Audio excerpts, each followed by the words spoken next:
This is the brand new ROG Phone 7 Ultimate. It's $1,400. It's the fastest, most extreme Android phone to ever exist by a mile. But does it beat the iPhone? Is it finally time for me and other iPhone users to jump ship to Android? Spoiler alert, this is me getting into bed at 3 a.m. last night because one of these phones' batteries would not die during my battery test. So, starting with the unboxing experience, I can say with a high degree of confidence so far, yes. The phone comes packaged in what looks like an interplanetary object. This magnetic strap, by the way, is also a dock for the phone that launches an augmented reality video game, which is shockingly well fleshed out for what's basically just a party trick. I mean, these things are actual buttons that control your phone like a games console. There's an insert, which has a case inside of it. Cool design, but just shockingly little material here, considering the beastly size of the phone. You've got the charging brick, USB-C cable, a very sizable pouch, don't even think about it, editors, and that's made to carry the single most ridiculous phone accessory you've ever seen, the Aeroactive Cooler 7. And here's the phone, which, with the case this skimpy, kind of looks like you've just slipped a bodybuilder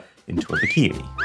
Now compare that to the unboxing experience of the iPhone 14 Pro Max. I guess they win on minimalism? But yeah, this point clearly goes to the ROG. 8 more tests to go. Let's see if the most extreme flagship phone on the planet can beat the most popular flagship phone on the planet. So then we've got audio. And to be honest, I've been super impressed with the speaker quality on the new iPhones. No one can argue that this is not one of the best sounding phones on the market, with a pretty powerful combination of its bottom firing speaker and then its earpiece speaker on the front. But, this is something else entirely. Last year's ROG Phone 6 already had the best phone speakers on the market, and they say they've now given the speaker units even more room to be able to move and therefore push more air, which should result in even boomier sound. Oh wow, okay. Instantly. You can probably hear this all the way to Apple Park. Wow. It is insane how much better that is in the iPhone. It's louder, the bass is thumping, and the position of the speakers makes it feel like the sound's being fired directly into my ears. But then it just gets silly good when you use this. So this ROG company's been making coolers like this for generations now, and every time they release a new one, they add a key new feature to it. So at this point, we've got a kickstand, a headphone jack, physical buttons, LEDs, a portal that opens up on the phone to allow it to pump air directly over the chip itself. But this time round, it's also a subwoofer, or in other words, a third speaker designed specifically for bass. So just by locking it in like this, you hear the difference. It's adding a whole other layer of warmth and richness to the track. Don't know what else to say. Second point also goes to the ROG. But okay, fine. The unboxing experience, the audio experience, you could say they're still niche features. So let's test what's arguably the most core, fundamental phone feature for all of us. The battery. So, we'll get both phones side by side. These are brand new versions of each phone, by the way, just to make sure they have 100% battery health. I've equalized brightness and put speaker volume at 50%, so let's see who wins. The plan is we're running straight YouTube videos for the first couple of hours. Okay, wow. The iPhone is actually a reasonable amount ahead, possibly because its display can automatically reduce its refresh rate to lower than the ROG phone can when not needed to save battery. I also reckon though at least some part of this is the fact that Apple's battery indicator does not tell you the truth. I'm pretty sure that iPhones hang on the first few percentage points just to reassure the user that their phone's not dropping as soon as they take it out of charge. So now, social media. We'll do Instagram and TikTok for another couple of hours. And after that, you can start to see the ROG pulling ahead. But what's really going to separate the men from the boys is some proper gaming. So we'll run some Genshin Impact, some Doom, and just basically keep these games on until the phones call it quits. Which, in the iPhone's case, gives us a total time of 9 hours and 30 minutes. I would say that is towards the upper end of modern flagships, but just not the best. Meanwhile, the ROG is still going. It's still at 37% for goodness sake. But slowly, surely, if we push it hard enough, it too eventually dies. But it took 12 hours and 18 minutes to get there, which frankly is insane. And yes, I stood around for 12 hours to get this result. So, you know, subscribe if you appreciate it. You won't regret it. I'm only half surprised by the result. I mean, this thing does have 2 separate 3,000 mAh batteries inside of it, so 6,000 mAh total, which is a lot more than this guy. It's just that because it's actually the lighter phone between the two, you forget how much is in there.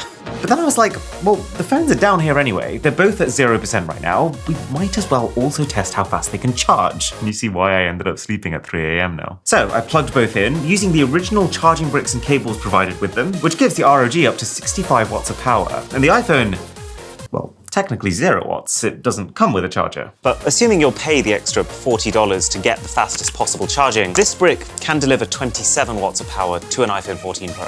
The iPhone's definitely off to a faster start, which might sound strange, but is not actually unheard of, because that wattage figure, it doesn't tell you the full story. Because the number only tells you the maximum charging power the phone can reach, not the power that it can keep sustaining the charge at. So anyway, as soon as the ROG Phone kicks into gear, it very quickly equalizes, even slightly overtaking after just 10 minutes.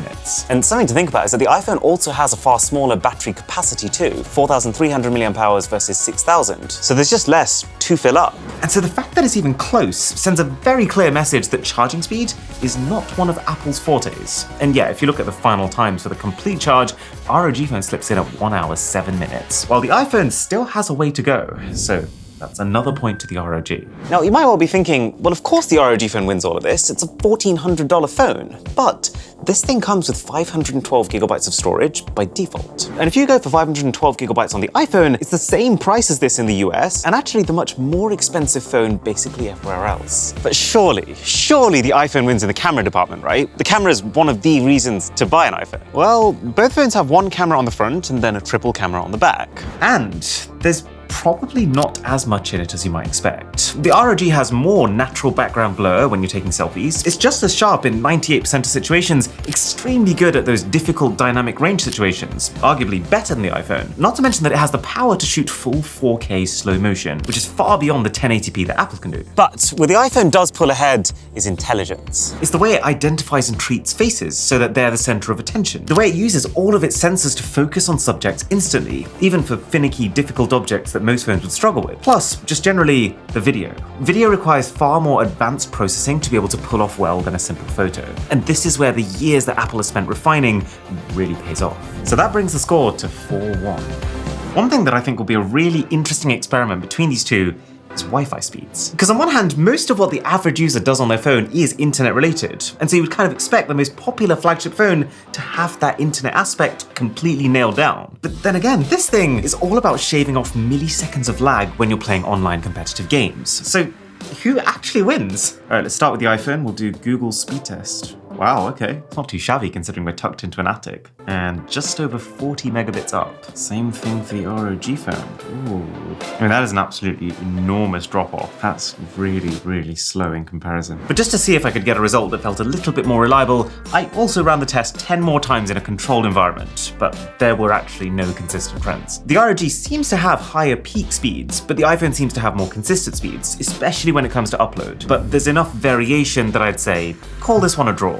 But what's even more important than a bit of slightly reduced latency here and there is how good everything actually looks on these screens. So they're both huge displays. The ROG is actually even slightly larger, but you probably wouldn't notice without a side-by-side. And they're both better in their own ways. So the ROG is technically a faster display. You know how phones have been dialing up from standard 60Hz to 90 and to now the 120Hz displays that we see on pretty much every 2023 flagship? Well, this thing has a 165Hz display.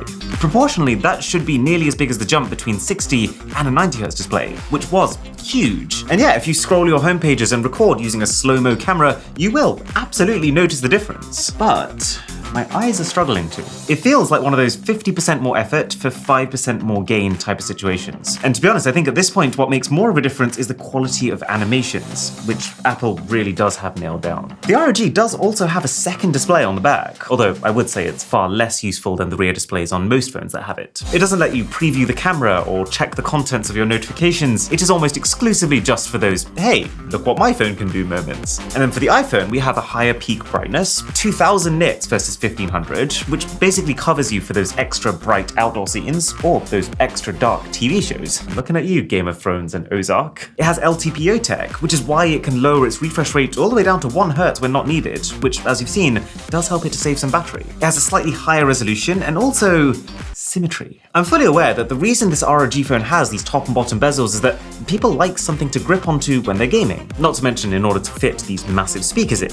But I am just too much of a sucker for things being aligned and neat. So for me, iPhone takes the best display award. But now it's time for the big question. performance. I don't know about you, but I definitely hear a lot about how Apple's Bionic chips lead the pack, how they're 2 years ahead of the competition in terms of power. I mean, Apple's actually reached the point where they started releasing new phones using the previous year's chips, which if I've ever seen a sign that a company is comfortable that they're ahead, it's that. But then this thing is geared for performance. Performance is what these ROG phones are all about. So let's start with some benchmarks. Opening with Antutu, which is a very general test that looks at all aspects of your phone and gives you one number to summarize its performance. And for this, the ROG is coming out over 30% higher, which is ridiculous. That's more than a generational leap. Bear in mind, I have attached the Aeroactive cooler onto it, which can apparently cool its surface by up to 25 degrees Celsius, and so will naturally improve its performance. And yeah, that's not completely fair to the iPhone, because that's not being cooled by anything. But then again, the cooler did come in the box, so I feel like it would probably be more unfair to not use it. So then we've got GFX Bench, which is going to focus solely on graphics. The entire reason we even need to run multiple benchmarks, by the way, is that while we all do love the idea of just one number that summarizes all performance, actually comparing numbers between Android and iOS is a bit weird, because even the benchmarking apps themselves are two different apps built on two different lines of code. That said, if we take multiple tests and we see consistent trends, that should be enough for us to make a conclusion. And it's going pretty well so far for the ROG, with it finishing this test with almost double the performance. What? But then with Geekbench, which focuses on the CPU, the iPhone is ahead, and not really by a small margin. So to get to the bottom of it, we're just going to run benchmark after benchmark after benchmark, until now, where I have a result I'm confident in. So essentially, Apple still has the lead when it comes to CPU, and no amount of cooling or overclocking on the ROG's end can make up for that gap. But top-level Android phones currently have a better GPU for gaming, especially helped by this cooling, not to mention faster memory too, so anything that looks at overall system performance is going to rank this phone higher, which really makes the category a draw overall. But it's one thing to have these theoretical numbers. What about the games themselves? Because something I've definitely been told multiple times is how games on iPhone are just more optimized on average than games on Android. And so the numbers don't tell the full story. So here's my favorite. This is Bloons Tower Defense 6. And it's going to allow us to basically cover the screen in enemy balloons, creating vast amounts of particles on screen, as well as damage calculations that need to be made to see which phone starts to lag first. Okay, so let's start by sending 999 medium strength enemies on screen. So right now this is performing millions of calculations per second. You can see a little bit of lag just there, starting to drop a few frames, but it's definitely still playable. So let's see what happens if we send in 999 of the strongest enemy. Yeah, okay, you can see it start to chug. You can only be impressed by how much is actually happening on screen at one time. Right, time to see what this ROG is made of. You can instantly tell the saturation of the screen is way higher. Let's try the medium enemies. I think it's either about the same or slightly better. But yeah, you can tell it's not running at its maximum frame rate. Let's try the big boys. I think this is actually slower than the iPhone. There's more lag here. So it could be the iPhone's better CPU helping out with all these calculations, or potentially just the app being less optimized on Android. So this is not a bad result by any stretch of the imagination, but it is kind of funny in that you got this whole gamer phone where every single decision about it has been designed with games in mind. You got a cooler that's half the size of my face, and yet the end result is not dissimilar from a phone that just looks like it's not even trying. Which is enough for me to say, this is a really great phone for someone who's already an Android user, but just not quite enough to warrant an entire shift in ecosystem. But whatever phone you decide to use in the end, if you want to make the most of it, this is why I strongly recommend Surfshark VPN. See, every single time you connect to the internet, your personal information is being shared with not just your network owner, but every company whose website you visit. And there's a whole load of situations where you don't want that to happen. Like, it's a pretty common thing for criminals to set up free open public Wi-Fi spots for the sole purpose of collecting people's data. With a VPN though, your data goes through a server before reaching the other parties. And the goal of the server is to basically scramble your details to make you anonymous. As for why I recommend Surfshark particularly, well, the app is really robust. I've used a lot of shoddy VPN apps. This is not one of them. You get a ton of extra privacy features included with it, and also it's stupidly cheap, which just gives you that peace of mind that you're being looked after. Using the code BOSS, you end up at less than $3 a month, which, because that can cover multiple users, per person can end up as literally cents.